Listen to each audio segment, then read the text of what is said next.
ഇന്നൊരു ക്രിസ്മസ് ഹാങ്ങിങ് ആയാലോ? സ്ക്വയർ ഷേപ്പിലുള്ള ഒരു പേപ്പർ എടുത്ത് വന്നോളിയും. ഞാനൊരു 10 സെൻറ്റിമീറ്റർ നീളവും വീതിയൊക്കെ ഉള്ളൊരു പേപ്പറാണ് എടുത്തിട്ടുള്ളത്. പേപ്പർ ഒന്ന് കോൺ ടു കോണാക്കി മടക്കിയിട്ട് ആ മടക്കിനോട് പാരലായിട്ട് ഒരു ലൈൻ ഇട്ട് കൊടുക്കുക. അങ്ങനെ പ്രത്യേകിച്ച് മെഷർമെൻ്റ് ഒന്നുമില്ല, ഒരു കുറഞ്ഞ ഡിസ്റ്റൻസിലുള്ള ലൈൻ ഇട്ട് കൊടുത്താൽ മതിയാവും. മടക്കുള്ള ഭാഗത്തിൻ്റെ ഓപ്പോസിറ്റുള്ള ഏതെങ്കിലും ഒരു ഭാഗത്തുനിന്ന് ആ ഭാഗത്തേക്ക് ഒരേ ഡിസ്റ്റൻസിൽ കുറച്ച് ലൈൻസ് ഇട്ട് കൊടുക്കുക. ഞാനൊരു 1 സെൻറ്റിമീറ്റർ ഡിസ്റ്റൻസിലാണ് ഇട്ട് കൊടുത്തിട്ടുള്ളത്. എന്നിട്ട് നമ്മൾ ആദ്യം വരച്ച ആ ലൈന് വരെ ബാക്കിയുള്ള ലൈൻസൊക്കെ ഒന്ന് കട്ട് ചെയ്ത് കൊടുക്കണം. ഞാൻ പറഞ്ഞു തരുമ്പോൾ എത്രത്തോളം മനസ്സിലാവുന്നുണ്ടെന്ന് എനിക്കറിയൂല. എന്തായാലും കാണുമ്പോൾ മനസ്സിലാക്കിയെടുക്കുമല്ലോ അല്ലേ? എല്ലാ ലൈൻസും ഒന്ന് കട്ട് ചെയ്തിട്ട് ആ പേപ്പർ ഒന്ന് നിവർത്തിയിട്ട് വീഡിയോയിൽ കാണുന്ന പോലെ ഒന്ന് ഒട്ടിച്ചു കൊടുക്കണം. അതായത് ഒരു സൈഡിലുള്ള ഒരു ലൈൻ പേപ്പർ മറ്റേ സൈഡിലുള്ള അതേ ലൈൻ പേപ്പറിനോട് ഒന്ന് ഒട്ടിച്ചു കൊടുക്കണം.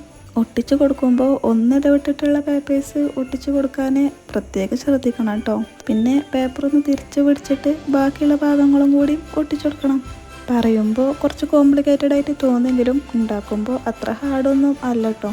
നമ്മൾ ഉണ്ടാക്കിയ പോലെ ഒരു 5 എണ്ണമാണ് ഒരു ഹാങ്ങിങ്ങിന് ആവശ്യമുള്ളത്. എന്നിട്ട് ഉണ്ടാക്കി കഴിഞ്ഞിട്ട് ആ 5ഉം വീഡിയോയിൽ കാണുന്ന പോലെ ഒന്ന് ഒട്ടിച്ചു കൊടുത്താൽ മതി. ഒട്ടിച്ചു കൊടുക്കുമ്പോൾ നമ്മൾ ലാസ്റ്റായിട്ട് ഒട്ടിച്ചെടുക്കണ ആ പേപ്പറിനോട് ചേർന്നിട്ട് തന്നെ ഒരു നൂലും കൂടി ഒട്ടിച്ചു കൊടുക്കാൻ പ്രത്യേകം ശ്രദ്ധിക്കണം കേട്ടോ.